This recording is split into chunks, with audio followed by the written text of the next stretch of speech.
Volta, volta, volta todo mundo. Volta aí, povo.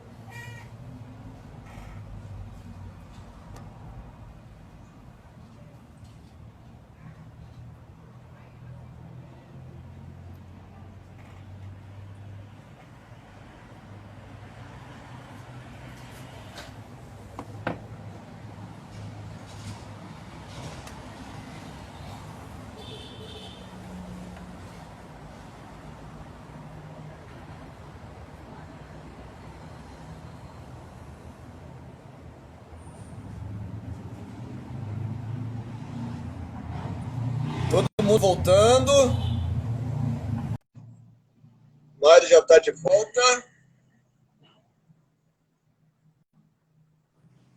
O povo já vai voltando devagarinho aí.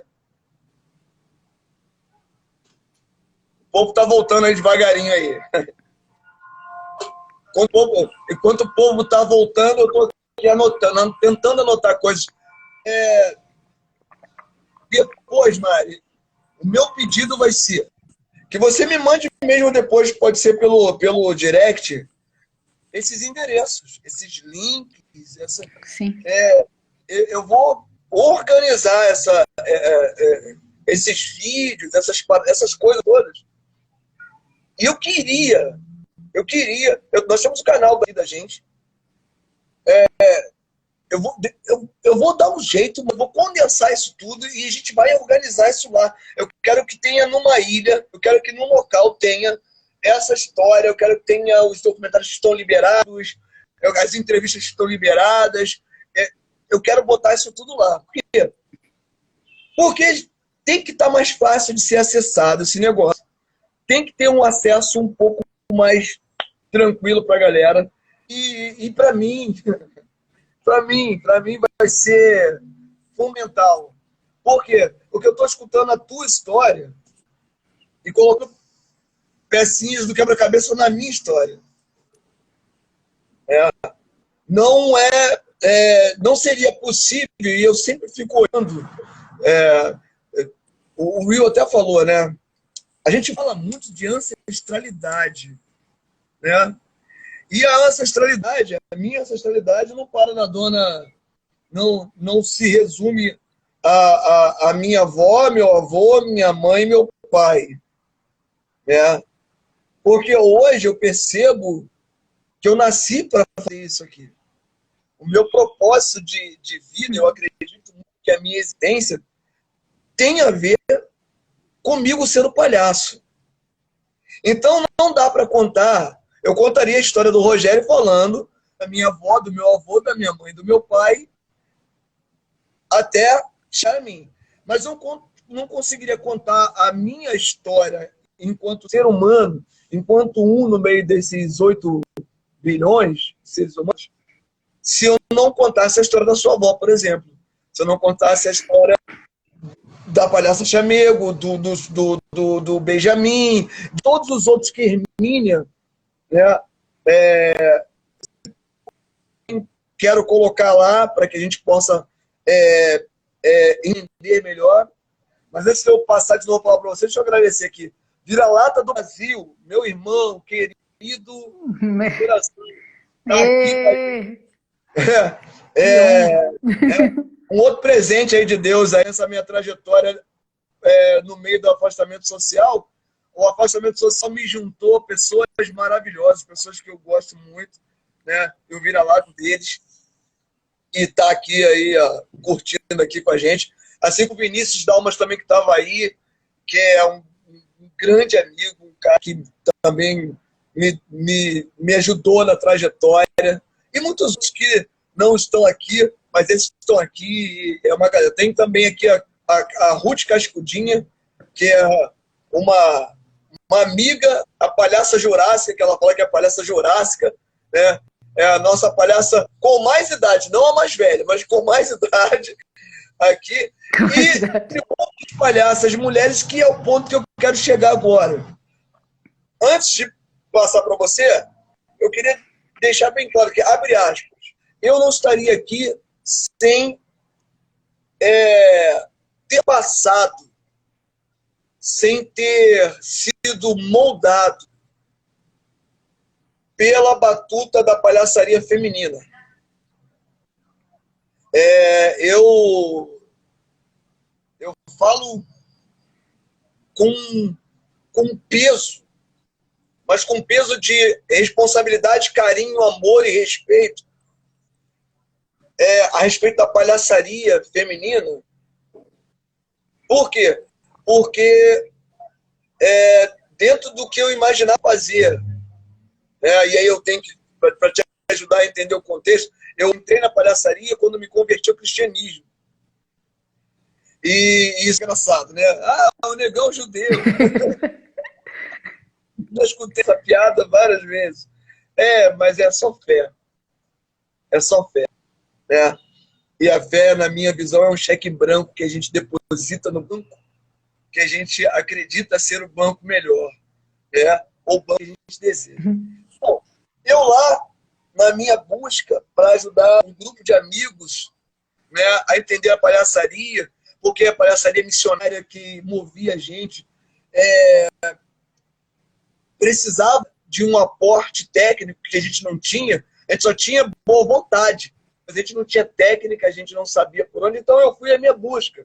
E na minha busca, né, eu me deparei com vários mestres. Meu primeiro mestre foi o Márcio Libar. Aí você imagina, né? Chegar na porta do Márcio Libar e falar que você é palhaço cristão. Ele quase matou. Hoje ele compreende que é possível, né? Porque o que atrapalhava uma pessoa compreender que um cristão pudesse ser palhaço, eu acho que no convívio a gente conseguiu mostrar que não é bem assim. Né?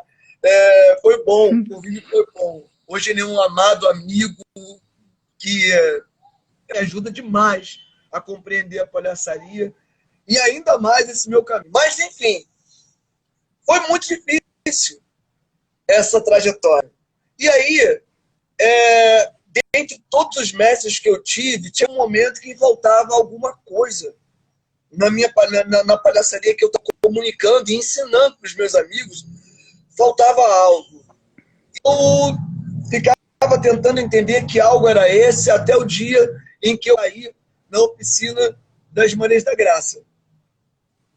Com a Carla Conká, com a Geni Viegas, com a Samanta, sabe? Ali alguma coisa que estava faltando aconteceu. E eu falo com muito orgulho disso. Inclusive elas pedem para não chamar de mestres. Mas não adianta, eu não aguento chamo de mestres porque é uma forma de reconhecer. Assim como o Vira-Lata aqui, que é meu mestre diário de manhã, tomando café comigo, me ensina muito. Assim como o Mussarela foi um mestre para mim também. Assim como o Márcio é um mestre para mim. Assim como a Lili Curcio foi para mim, no tempo que ficou comigo aqui nessa telinha. Assim como a Ana Vu revolucionou a minha cabeça, trazendo também uma luz para a história da qual eu não sabia. Então, assim, eu reconheço, é uma forma de... É impossível não conhecer. Assim como você hoje aqui, Mari, para mim, também se encaixa no lugar de mestra. Por quê?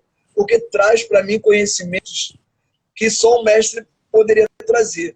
Porque o mestre é aquele, antes de mais nada, a pessoa não gosta muito do título, mas deixa eu explicar o que eu vejo no mestre. O mestre é aquele que se dedica.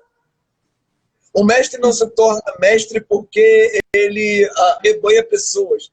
Não, ele se torna mestre porque quando ele se coloca à frente de alguém, ele consegue, com generosidade, liberar uma vida de dedicação, de busca, e isso torna a vida do outro grande. O mestre não é mestre porque alguém diz que ele é mestre. O mestre ele é mestre porque quando ele compartilha com alguém aquilo que ele deu a vida para descobrir, a vida desse alguém que ele compartilhou se torna uma vida melhor. Então, assim, hoje você está falando aqui, você falou, eu já converso contigo muito rápido, nossa loucura de correria, mas você me deu a oportunidade de conhecer as coisas. O que você fez com a tua mãe, com o teu pai, e buscar essa história toda, te coloca no lugar de mestra na minha vida e outros que tiverem aí, que querem também, e que compreenderem isso, não vão ter nenhuma dificuldade de fazer isso. Mamãe, se você está aí, mamãe, papai, também vocês são mestres também, né? Porque a dedicação de vocês, o percurso de vocês em arrebanhar toda a informação, e aí essa informação geral que está gerando em mim, na minha trajetória, e qualquer outro palhaço negro, palhaço preto, palhaça preta, que busca a sua ancestralidade, cara, não tem como não colocar vocês nisso. Eu sei que o título é um título muito complicado, eu também não gosto muito quando meus alunos me chamam de mestre, mas eu compreendo, foram eles que me ajudaram a compreender isso. Eles vão dizer, isso aí não é um título para afagar o seu ego, não. Isso é um reconhecimento de que toda dedicação em trazer para a gente algo para melhorar a nossa vida, a gente reconhece. Né? Então, assim, abrindo aspas, a palhaçaria feminina transformou minha vida no sentido de temperar a minha trajetória com a leveza, com o sentimento de igualdade, tá? E com a respeitabilidade que deveria ter tido com o chamego. Mas era outra época, não vamos voltar para isso, era outra época. Né? Eu compreendo a importância, o tamanho da mulher, não só na palhaçaria, mas na vida. Na vida. Como um criacionista, se eu não entendesse a mulher como algo fundamental, e cristão seria eu, mas tudo bem. Mas só abrir essa aspa para falar para você que eu compreendo, e quando eu chamo uma mulher para esse bate-papo, eu chamo porque eu não estou abrindo espaço para cota, não. Eu estou abrindo espaço para quem tem o que falar, para quem tem que ensinar, para quem pode transformar e temperar e equilibrar a história. A gente se completa. A gente se completa. Estava conversando com o Márcio, e quem conhece a história do Márcio Libá sabe que o Márcio Libá é o Márcio um antes da filha e outro depois da filha. O encontro lindo e maravilhoso dele com a filha, que história! Quem não conhece, que vai lá ver a história. Encontrou a filha pelo Orkut. Cara, a filha dele deu a ele o tempero que faltava para ele se transformar no cara que ele se transformou.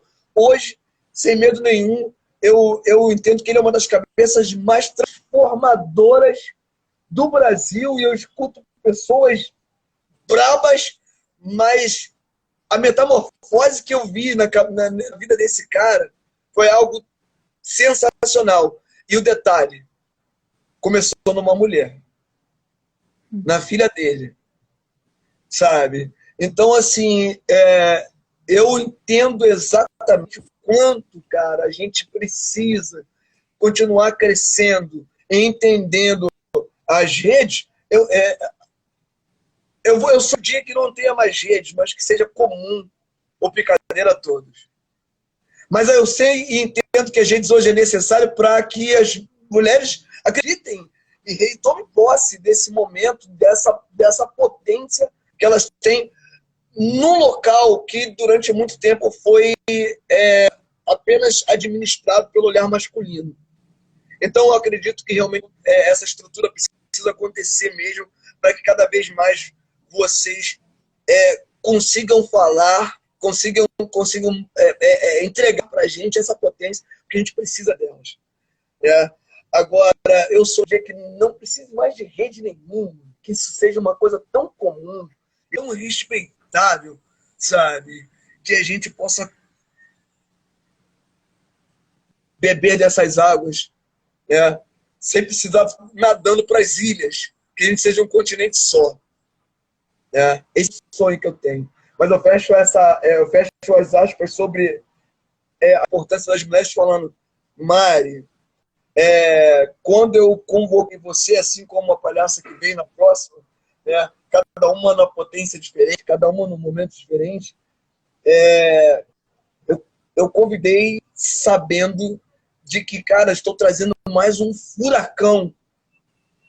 furacão que precisa ser conhecido. Assim como eu falei com a Carla aqui, assim como já falei com a Ana, a Ana dá até nervoso de falar na rua, né? Aquela serenidade e aquela coisa enorme. E aí vem você com essa coisa enorme, assim, sabe? Mas tem outras mulheres enormes que a gente precisa abrir. Aí é um pedido, né? Que tenha mais eventos de palhaças, de mulheres, para que a gente possa sentar e receber. Mulheres aí, ó, vamos, nós precisamos. Porque a gente não cresce se vocês não impregnarem a gente disso que só vocês têm. Né?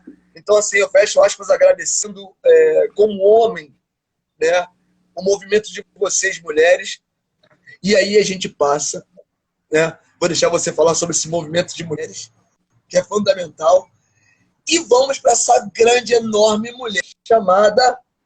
Qual era o nome da sua avó? Maria Elisa. Maria Elisa. Porque a gente tem a mania de chamar só a gente pelo que é palhaço, pelo nome de palhaço. Né? Antes de ser chamego, ela foi Maria Elisa. Sim. Mãe, qual é o nome da mamãe? Daisy. Mãe de Daisy. Minha avó teve 9 filhos, na verdade. É mãe do seu pai. Não, ela é mãe da minha mãe, mas ela teve 9 filhos. Olha aí. Mãe da minha mãe, ela teve 9 filhos, mas ela perdeu o bebê, os filhos. Ela, na verdade, ela teve gêmeos, 3 gêmeos, e perdeu o bebezinho. E com 2 anos, assim, perdeu eles bebê, assim, quando eram bebês. E depois, mais tarde, ela teve meu tio, Aristeu, que infelizmente faleceu ano passado, que foi um grande guitarrista. Meu tio Aristeu foi guitarrista do Roberto Carlos por 40 anos, foi um grande guitarrista, meu tio. E a minha mãe, né? Teve meu tio Aristeu e minha mãe. Mas até a gente brinca, né? Quem era o bebê do livro, né? Quem era o bebê que estava sendo amamentado no livro que a gente encontrou? Era minha mãe ou era meu tio? A gente brinca em casa. É mesmo, né? E devia ser meu tio, pela data e pela descrição. Minha mãe imagina que era o meu tio, justamente porque por ela ter, né, perdido, né, os bebês quando criança, que foi uma coisa muito difícil, né, para ela, vocês imaginam. E o meu tio, que era mais velho, ele foi um bebê muito esperado, né? Era um bebê muito esperado, assim, né? Então, minha mãe imagina que era ele, que ela, né, se apresentava e voltava para o camarim e amamentava, e, enfim, né? Que tinha um elo muito forte, né, com ele, né? Enfim, mas você dizendo toda essa questão, né, da palhaçaria feminina, e aí a gente entra também na minha avó, eu acho que, e aí voltando um pouco para a conversa que a gente estava, né, tendo na outra parte, na primeira parte, essa coisa dos momentos, né, porque eu acho que o terceiro momento que foi fundamental para que eu percebesse a importância de fazer a história sobre a minha avó, de fazer o documentário sobre a história dela, né? Fazer uma pesquisa primeiro, né? Que documentasse a trajetória dela como artista, e junto com isso o documentário. Um dos motivos foi um pré-encontro, primeiro pré-encontro internacional de mulheres palhaças em São Paulo, organizado pela Andréa Macera, né? A palhaça Mafalda, que hoje isso foi em 2013, né? E as meninas do Maria das Graças, eu acho que desde 2009, né, já tinham, né, um movimento forte. Em 2012, acho que elas já tinham um encontro, né, de mulheres palhaças. Esse monte de mulher palhaça. Sim, que a gente teve com o filme da Vó, foi um dos festivais que a gente foi assim que a gente lançou o documentário. Sou muito agradecida a elas todas, Samantha, a Carla. Carla foi, né, mestras, né? Me deu uma bênção quando eu fiz meu solo, foi muito importante, tenho um carinho muito grande por elas, são pessoas, isso que eu acho que é uma das coisas, né, que a palhaçaria feminina traz, ela é de irmandade, né, essa coisa maternal e uma coisa muito... Tá todo mundo muito junto com você, né, não tem a competitividade grande, tá num outro lugar, assim, né, a relação entre as palhaças, né? Esses encontros, eles são muito fortalecedores da gente, né? Como artista, como pessoas, na verdade, né? É uma de mão dada com a outra, né? Então, tenho muito carinho por elas também e outras mestras, né? Lili, enfim, sou fã grande, amo todas.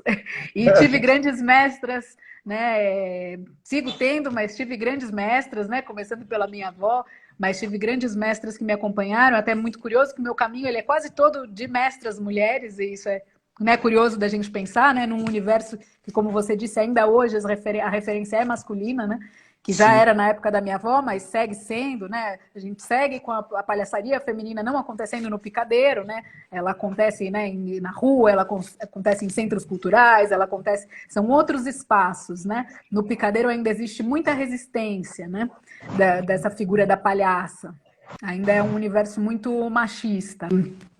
Peraí que eu só, acho que acabava aqui, peraí.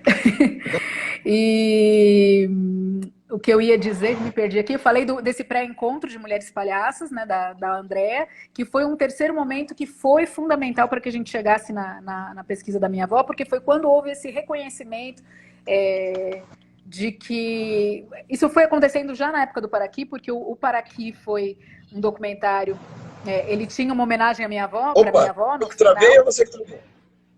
Tô aqui, vê. Travei, não? Vai, Destravei? voltou. Voltou. Gostou do meu teste? Meu teste é assim. O teste é legal. Vou botar aqui para minha bateria. E quando eu...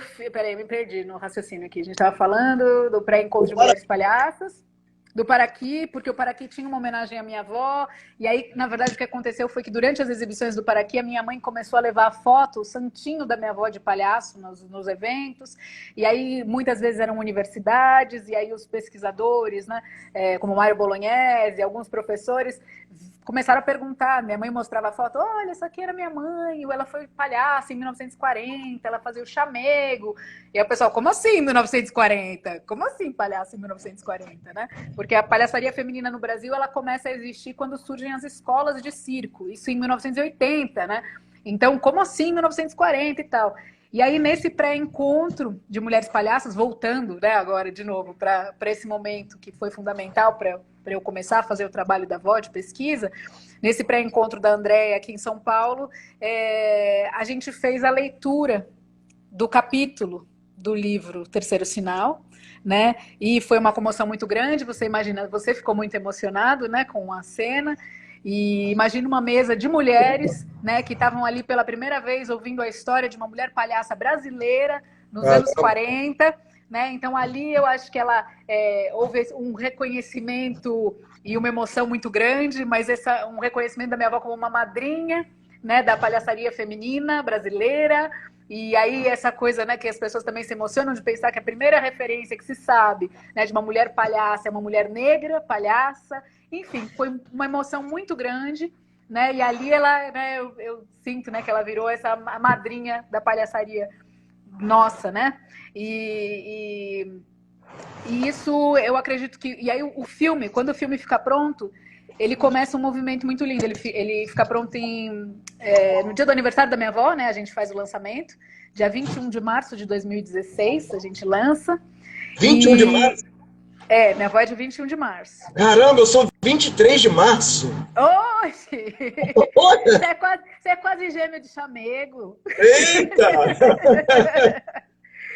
E começa um movimento muito lindo, porque aí começam as exibições, né? Um evento... O lançamento foi também grandioso, a gente fez numa sala de cinema aqui na Avenida Paulista, no Cinearte, foi quase 300 pessoas, foi uma coisa muito... Foi muito bonito, muito forte, e dali para frente a gente começou a receber muitos convites para participar de festivais de circo, encontros de palhaço. A gente participou em Minas, em BH, do Festival de Teatro Negro Benjamin de Oliveira, e foi maravilhoso, né? Falando dos herdeiros, foi muito lindo, porque eles abriram o festival com o filme da avó, e eles disseram, né? Benjamin de Oliveira, né? Como é que é? O primeiro palhaço negro do Brasil, abre, né, as portas, abre os caminhos para a primeira palhaça negra do Brasil. E, nossa, eu chorei muito, né? E para além dessa questão né, do primeiro, né? Porque dizem, né, muito, né? Hermínia, como historiadora, né? Diz que o Benjamin ele não é o primeiro, mas ele recebe esse título, né? Porque, na verdade, ele tem uma história muito importante, né? Um dos grandes nomes, e tem uma grande importância para o teatro brasileiro também, né? Não só toda a questão dele como palhaço, mas ele é muito importante para a história do teatro brasileiro. Enfim, um universo, né, o Benjamin, e quando a gente começa a circular com a história da minha avó, e particularmente esse evento foi uma grande emoção, né, em BH, e a gente, sempre seguido da exibição, a gente faz o bate-papo, a gente faz uma conversa, né? Como é um filme que é um filme... A gente brinca que é cinema olho no olho, né? Porque ele é um filme que fala, né, de memória viva, né? História, memória oral, né? Então, né, eu como neta, no documentário, a minha mãe, eu brinco que é a estrela principal do filme, né? É minha avó, mas a minha mãe também é personagem, né? Tá presente, porque é ela que estrutura, né, o documentário, é ela quem sabe da história da minha avó. Então, a gente sempre está presente com o filme, sempre nas exibições.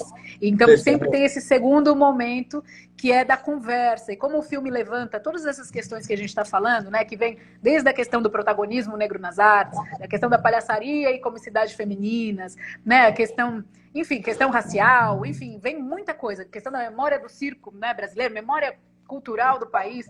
Então, isso dá pano para muita manga. É muita coisa. É muito. E esse momento, esses encontros, eles são muito preciosos. Assim, a gente tem muito orgulho de exibir o filme, mas esse momento também é um momento que a gente tem uma grande satisfação, assim, né? É um momento sempre... A gente teve coisas, por exemplo, né, no aniversário de 1 ano, a gente teve num festival em Porto Alegre, né, que chama Mostra Sua Graça Palhaça, que é um festival organizado pela Lia Mota, a Palhaça Marmota. E imagina um festival no Sesc, com um público, tinham mais de 150 pessoas, 100 pessoas, mais de 100 pessoas, um público quase todo branco, e no palco 3 artistas negras, né? 2 palhaças, uma atriz, doutora, e a gente falando sobre preconceito racial para essa plateia, e tendo um diálogo. Então eu tenho muito orgulho de pensar, né, que né, minha avó, né, como mulher negra, como tantas mulheres negras nesse país que passaram por tantas dificuldades, né? E penso que o fato da gente fazer um documentário sobre a história dela, a gente abre espaço para um diálogo sobre todas essas questões, né? Tão importantes para a gente, né? E tem uma coisa falando desse feminino que é uma coisa que me emociona muito e que eu fico muito feliz, é que é comum que no final dessas exibições as pessoas queiram abraçar a gente, tanto eu como minha mãe, né? Queiram abraçar a gente. Esse filme eu não fiz sozinha, gente, antes de tudo, deixa eu voltar. A gente não faz nada sozinho nessa vida, todo mundo sabe. Mas é sempre bom lembrar. Eu fiz junto com uma grande parceira, eu dirigi esse documentário com a Ana Paula Menerrira, que é uma grande parceira minha, né? Então, a gente estava juntas, dirigimos juntas. É um trabalho que enfim, feito por uma equipe não muito grande, de 10, 11 pessoas, mas pessoas que viraram família da gente. Quem já não era família, virou família, né? E muitas mulheres, né? A compositora da trilha, Jorge Sinara, né? Mulher também, enfim. Um processo todo muito chameguento, a gente brinca, muito afetuoso. E nas exibições também, e tudo isso para dizer que uma das coisas que mais me emociona é que no final do documento da exibição é comum que as pessoas venham querer abraçar a gente, abraçar a mim, abraçar a minha mãe, e é comum as pessoas dizerem a seguinte frase: sabe o que é? É que a sua voz se parece muito com a minha, né? E isso para mim, assim, mexia muito, porque como eu te disse, eu tenho uma preocupação com os meus trabalhos justamente de chegar... de tentar chegar nessa questão racial de várias maneiras e encaminhar para um lugar, né, de orgulho dessa negritude. Eu acho que quando, né, eu recebo esse abraço dessas pessoas negras, brancas, enfim, todas as pessoas das etnias mais variadas que existem, né, no Brasil. E o filme já teve mais de 137 exibições, porque a gente conta cada uma delas. E a gente recebeu o abraço das pessoas, né, das cores mais diferentes, e reconhecendo essa avó negra, né? Reconhecendo com orgulho essa avó negra. Né? Isso para mim, eu falo, pronto, né? Cheguei aonde eu queria chegar, né? E aí tem uma coisa que foi muito louco, que quando a gente levou o filme para o México, eu tinha pensava, né? Como que será que vai ser isso, né? O que será que vai acontecer, né? E aí me surpreendi porque as pessoas também me abraçaram e também disseram, sabe o que é? É que a sua voz se parece muito com a minha. E aí eu fico pensando, quem é essa mulher? Quem são essas mulheres? Né? Quem é essa minha avó? Quem é essa referência da minha avó? Né? Então, essas nossas ancestrais que a gente fala tanto e que às vezes ficam num lugar distante, né? Mas que estão mais próximas do que a gente pensa. Né?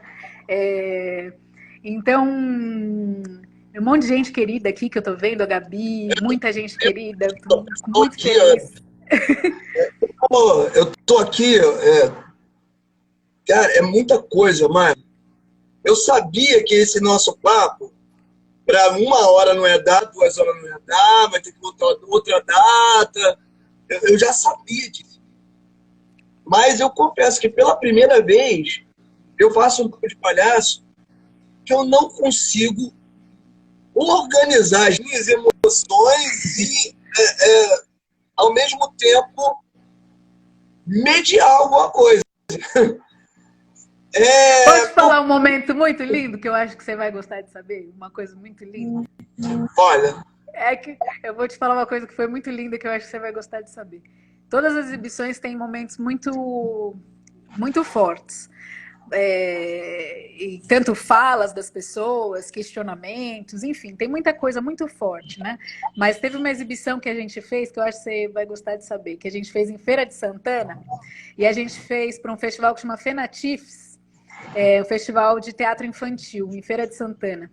E eles fretaram um ônibus para senhoras de uma comunidade quilombola para assistirem o filme. E foi como se várias vozinhas Elisas tivessem assistido o filme da avó Elisa. E aquilo foi muito forte. E no final elas fizeram uma fila, porque a gente, né, se estendeu na conversa, e o ônibus tinha que voltar. E aí elas fizeram uma fila, e uma por uma veio me abraçar, Rogério. Você imagina o que é isso? E o Ale Casale estava lá. É verdade. É verdade. Ele estava lá. Eu tô vendo o que ele falou. Eu não consigo imaginar. Eu ia ver em lágrimas. Eu ia dissolver em lágrimas. Bom, eu dissolvi, depois eu te mostro uma foto.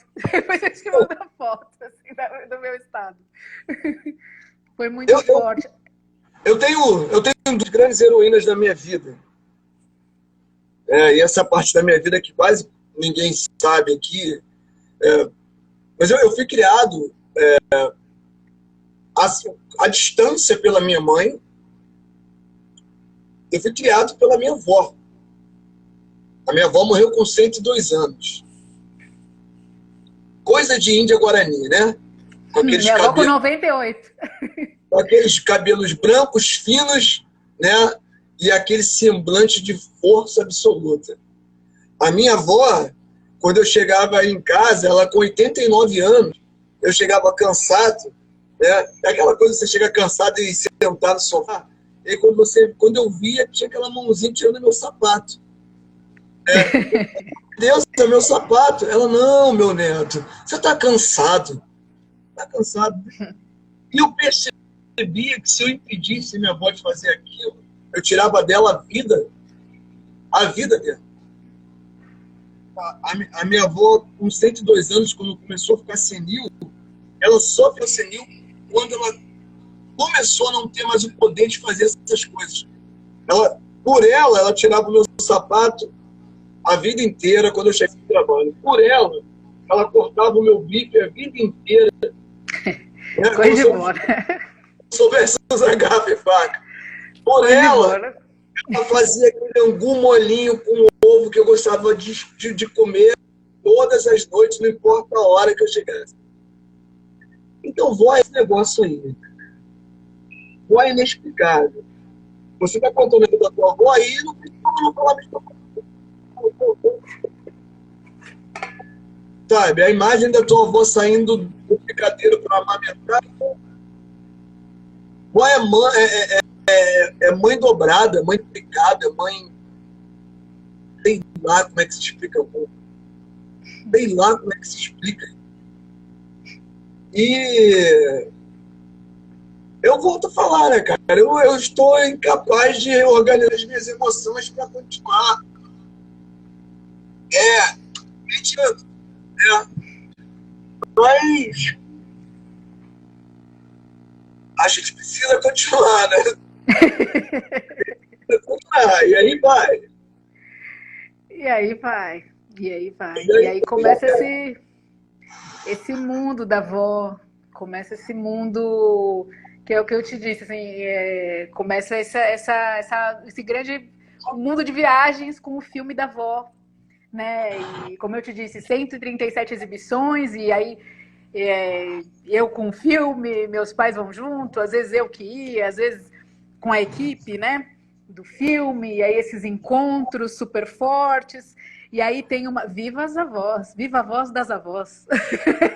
Viva! Viva! Viva! E começa essa loucura toda. Começa essa loucura toda. Eu tô aqui, né? A tua avó fica fazendo eu me lembrar da minha avó o tempo todo. Essa garra. Né, cara? A garra, que garra. Que sabe? Eu tô tentando entender, sabe? Da onde saía a força para essa mulher fazer exatamente tudo o que às vezes as pessoas, a maior parte das pessoas do nosso tempo de hoje, evitam fazer, que é suportar. Né? A sua avó suportou o momento dela, era o momento dela, era o momento da existência dela. Ela suportou, foi chamego. Como você falou lá na primeira página do nosso encontro, quando o palhaço perguntou para ela por que ela ainda se maquiava de branco. Ela me maquia de branco, em respeito. Aí ela falou a quem ela respeitava. Ela poderia muito bem falar assim, cara, não, agora é momento de liberdade, eu vou tirar esse troço. Mas nem respeito. Vou tirar esse... Não. Ela deu uma outra grande lição. Porque hoje as pessoas não querem vitória nenhuma, mas querem vitória o tempo todo. Querem vitória sem sentir dor nenhuma. E outra coisa, no momento da dor que vai levar à vitória, as pessoas não conseguem entender que isso é lição. Que o meio é mais importante do que o fim. Porque da maneira que você se comporta no meio, vai saber se esse fim vai ser um fim vitorioso mesmo. Porque se a tua avó não fosse como foi, se a tua avó não tivesse tido o comportamento que ela teve, se ela não deixasse esse legado de respeitabilidade, de entendimento da sua história e do seu momento, pra gente, o que a gente pode aprender? O que de fato a gente ia levar? Tudo que você falou da tua avó é muito grande, mas algumas coisas são enormes. O tempo de agora, o tempo de hoje. Eu volto a falar do papo que eu tive com o Márcio Libar sobre... Ele estava vendo um filme de chocolate e eu lamentei muito, junto com a minha esposa, está aqui vendo aqui, que o chocolate conseguiu o respeito das pessoas, suportando tudo aquilo. Só que depois de tudo que ele ganhou, ele se desrespeitou e acabou jogando fora. Mas aí eu tenho a tua avó, eu tenho o Benjamin, que entendeu um pouco mais do que o chocolate. Entendendo um pouco mais. Eles suportaram as agruras do seu tempo, o desrespeito do seu tempo, a falta de reconhecimento do seu tempo, e transformaram tudo isso não só em sofrimento, mas em escada, em degrau. Porque esses detalhes que você conta pra gente, ela fala assim, não, eu continuo com a minha maquiagem branca em respeito aos que vieram antes. Ela não apenas venceu, não. Ela transcendeu, inclusive, aquilo que para a gente era o pior que podia acontecer, que era o desrespeito. Não pode uma pele preta, não compreendemos a pele preta no picadeiro. Não, ela passou por cima disso tudo. E manteve a maquiagem, não porque era obrigada ainda, mas porque a maquiagem para ela não era lembrança de desrespeito, era lembrança de respeito.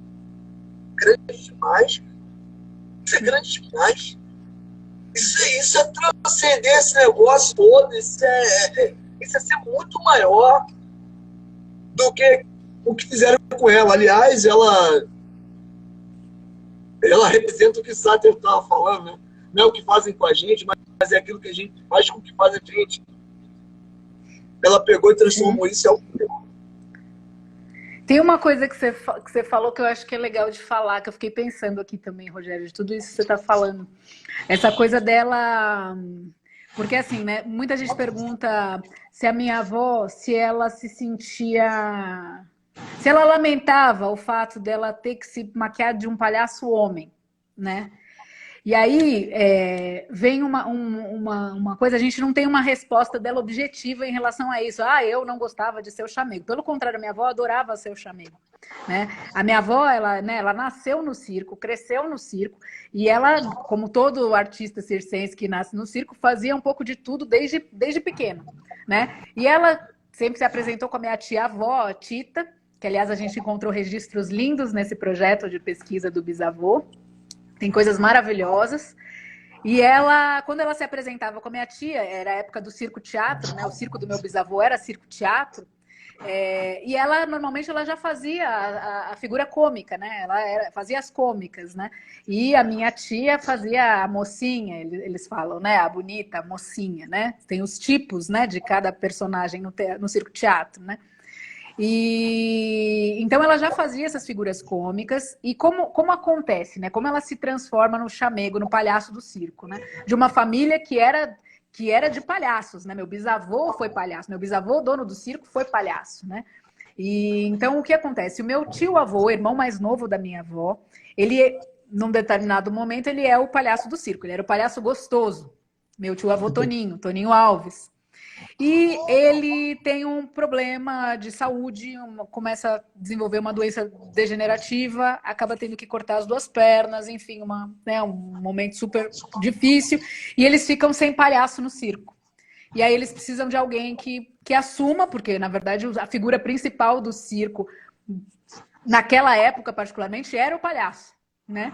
E aí a minha avó se oferece, né? Diz para o pai que ela pode ser o palhaço, né?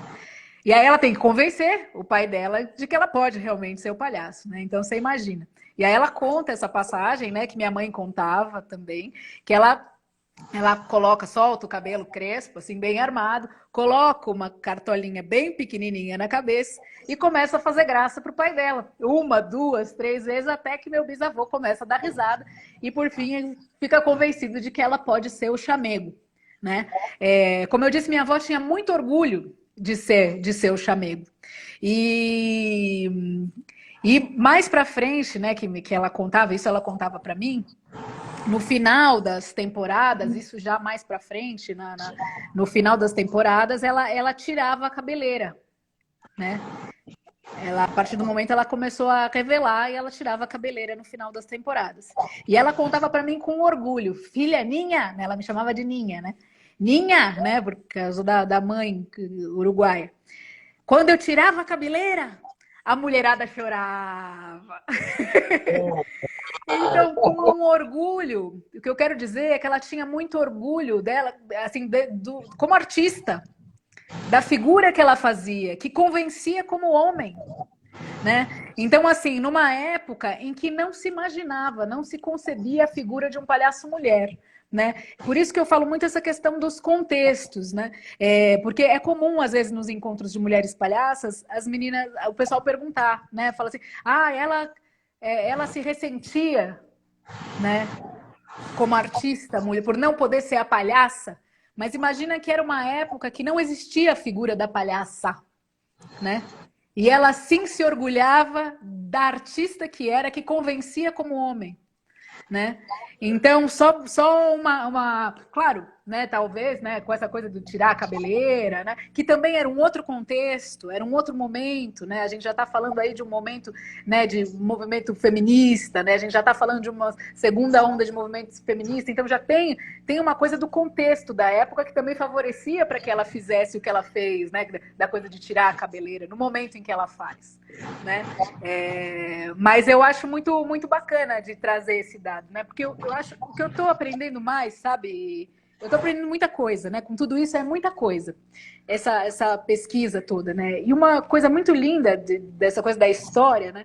Porque às vezes a história fica num lugar muito chapado, assim, né? Plano, assim, uma coisa distante e como se fosse uma coisa... E é muito cheio de nuances, né? A realidade, as vidas das pessoas são cheias de nuances, né? Então, às vezes a gente, mesmo essa coisa, né, de pensar, a gente quando começa a mergulhar na história do meu bisavô, né, o que a gente pensa, né, desse tempo de escravidão, né? Parece que as pessoas não têm rosto, parece que as pessoas não têm vontade, parece que as pessoas não, né? Quando a gente começa a estudar, mergulhar mesmo na história do meu bisavô, eu começo a pensar, e também tem muito a ver com o contexto que a gente vive, né? Começo a pensar como era essa articulação desses artistas negros na época. Como era Benjamin de Oliveira, se apresentou no circo do meu bisavô. Minha avó e minha tia-avó chamavam o Benjamin de tio Benjamin. Como era isso? Tio Benjamin não que tivesse qualquer grau de parentesco, não tinha, mas tinha uma proximidade com a família, né? Até porque o Benjamin está no Rio de Janeiro, o circo do meu bisavô rodou o Brasil, mas eu sei que o circo do Benjamin, né? O circo onde o Benjamin se apresentava, ficava mais no Rio, mas a gente encontrou registro do Benjamin de Oliveira se apresentando no circo do meu bisavô, né? E também a minha tia-avó e a minha avó, perto dos anos 30, ficaram um tempo na casa do Benjamin de Oliveira, porque elas tentaram, uma época, a carreira de cantoras na Rádio Nacional, né? E conversando com o neto do Benjamin de Oliveira para o documentário da avó, né, o seu Cardoso, que infelizmente faleceu faz pouco tempo, né, muito perto até do aniversário de 150 anos do Benjamin de Oliveira, né, seu Cardoso, a gente tinha gravado com ele para o documentário, e ele conta que era comum que outros artistas negros, que o avô dele recebesse artistas negros na casa dele. Pessoas assim como Pixinguinha, Jackson do Pandeiro. Então, assim, coisas que você fala assim, né? Será que esses artistas negros se articulavam? Claro que sim! Né? Claro que sim! Né? Então, coisas... Como? Que articulação, né? E pensando numa época que a gente não tem... né, rede social, que a gente não tem WhatsApp, que a gente não tem, mas as pessoas se encontravam, os artistas de circo, é isso, o circo do meu bisavô ia de trem, né? A gente fez esse caminho do circo do bisavô, a gente conseguiu mapear, a gente teve em 33 cidades, 4 estados, mas a gente encontrou a gente encontrou registro em outros estados brasileiros também, mas a gente visitou 33 cidades, esteve em 4 estados brasileiros. Enfim, o que eu quero dizer é assim, que as pessoas circulavam, né? Dizem que muita gente no Brasil começa a compreender, começa a conhecer o teatro através do circo-teatro, porque os circos chegavam em lugares no Brasil que teatro nenhum chegou, porque o circo tinha, por conta da itinerância, né? Ia ou de carro de boi, ou de trem, ou de navio, e você pensa, gente, né, parece tão...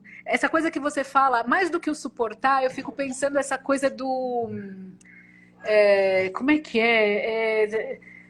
Dos caminhos que a gente encontra, sabe?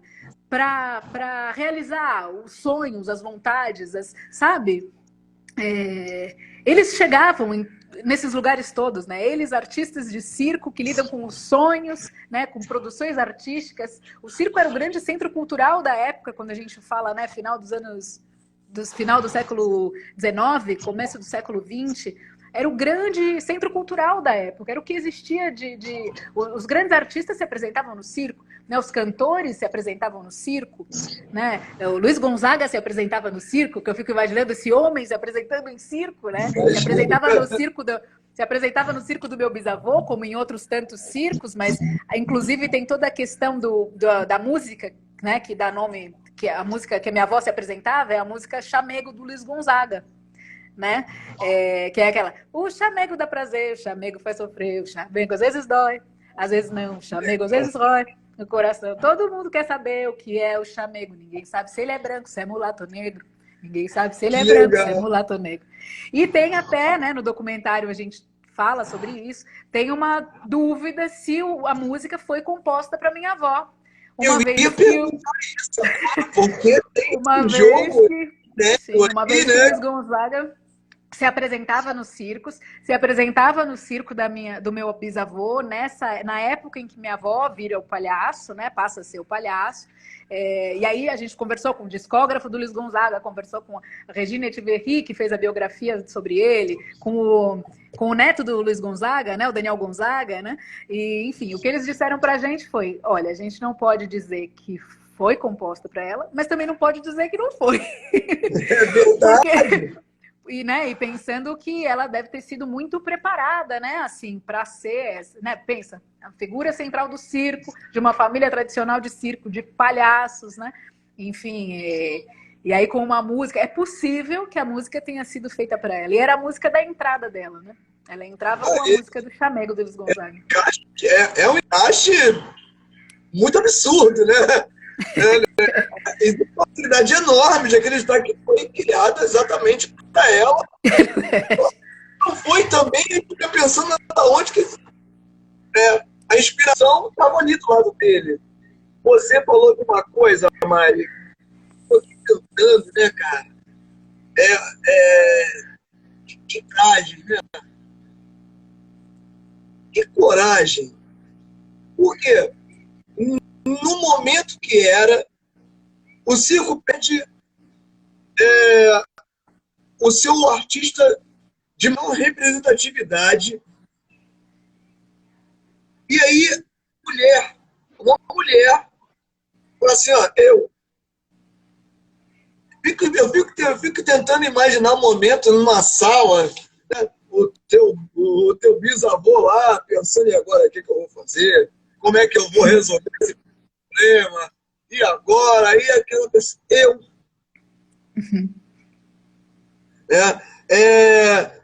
uma coragem enorme dela e uma coragem enorme dele. Também. Sim, sim. Porque confiar nela, ele conseguiu, quando ela começou a mostrar que ela podia, beleza, ele sabia que do meu sangue, cara, a arte corre aí também. Mas existe todo o contexto de um momento. E a gente está falando de um espetáculo da família, um espetáculo que era tudo que você tinha um teatro, né? Tinha muita coisa em jogo, né? Era muita coisa em jogo. Que coragem, né, cara?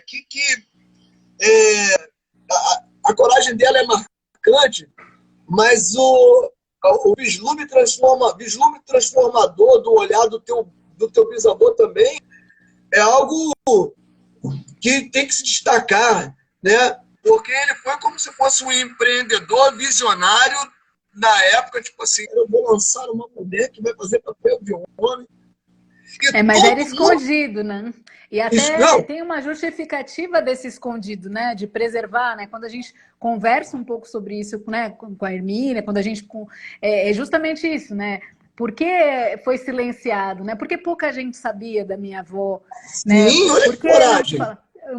De preservar, né, a imagem, né? Dentro desse contexto da época, né? Sim, a Hermínia fala isso no documentário, né? Ela fala, né? Uma mulher negra, palhaça, a família tinha essa preocupação de preservar também essa figura, né?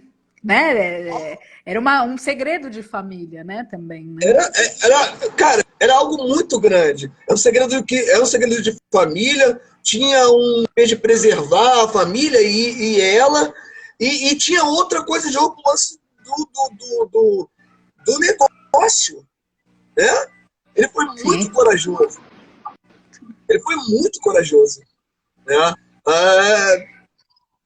Você falou do bisavô.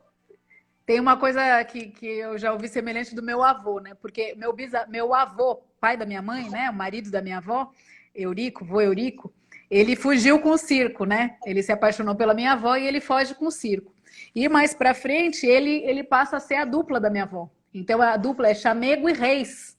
Né? Então, outro homem generoso, né? Vamos dizer, né? Já tinham falado isso do meu avô e do meu bisavô. É a primeira vez dessa fala sua, faz todo sentido, na verdade.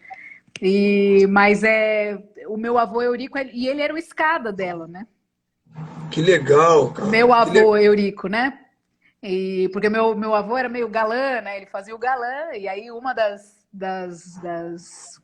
gags, né? Uma dos números era a minha avó de Chamego ensinando o meu avô galã a paquerar as moças, né?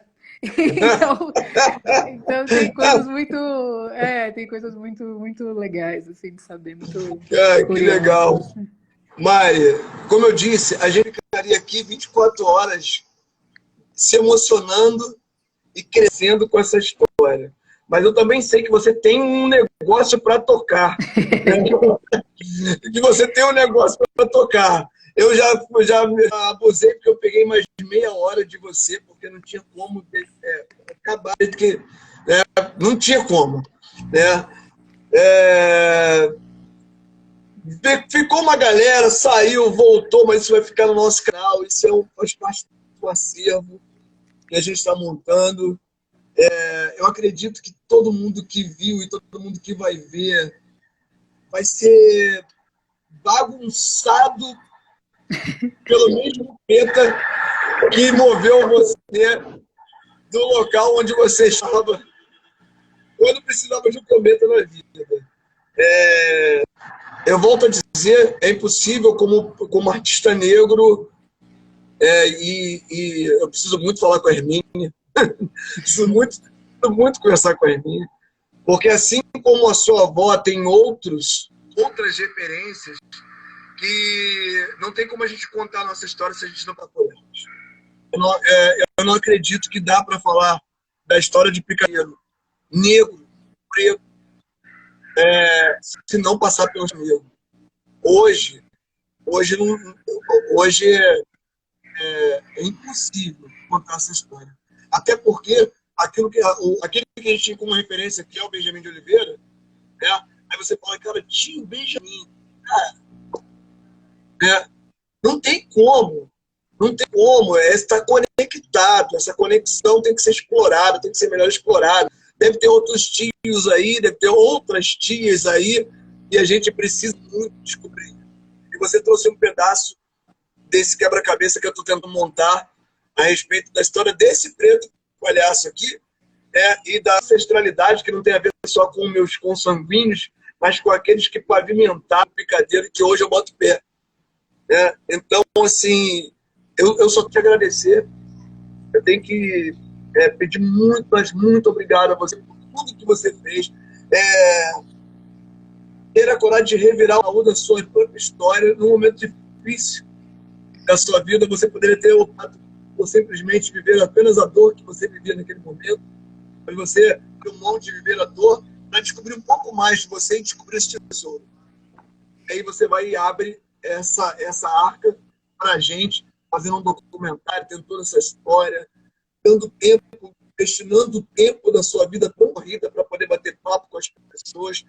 E eu não tenho como não te agradecer tudo do meu coração, pedir para que Deus abençoe a sua vida de todas as formas possíveis, para que você continue essa jornada, porque, na verdade, hoje o cometa é você, né? Hoje o cometa é você. Hoje, quem anda por aí rasgando o céu, contando a história é você. Então, que Deus te abençoe para que você continue sendo parte viva dessa história, que esse cometa continue levando essa história, esse conhecimento para todos os lugares. A história da tua família, tá? Mamãe, papai, se estiverem ainda, cara, um beijo. Que coisa linda. Que coisa linda. Cara, você, teu pai e tua mãe andando na estrada para contar a história da sua avó, cara. É demais. É fantástico. Tem muitos tesouros dentro desse boi aí. Tesouros aí. Tá? Eu agradeço do fundo do coração. Essa história vai ficar registrada aqui. Eu vou fazer contato contigo para explicar esses detalhes e tentar organizar melhor. Quero botar lá o link do documentário. Essa história tem que estar acessível. E queria deixar claro para você que a Companhia Trinos, o canal da gente, a Clau Boutique, todas as nossas ferramentas estão disponíveis para você contar e recontar a história da sua avó, que de fato também é a minha e a história de todo palhaço e de toda palhaça, preta ou não, porque ela foi a primeira. Vai acabar em 25 certinho. Eu ia falar uma coisa, mas não vai dar tempo, né? Não, pode, a gente volta se for o caso. Eu só ia falar que tem muita gente perguntando de livro e perguntando do documentário. O documentário hoje, ele está no Canal Brasil, ele foi licenciado para o Canal Brasil, então, e a gente tem um contrato que não pode fazer exibição em plataformas digitais.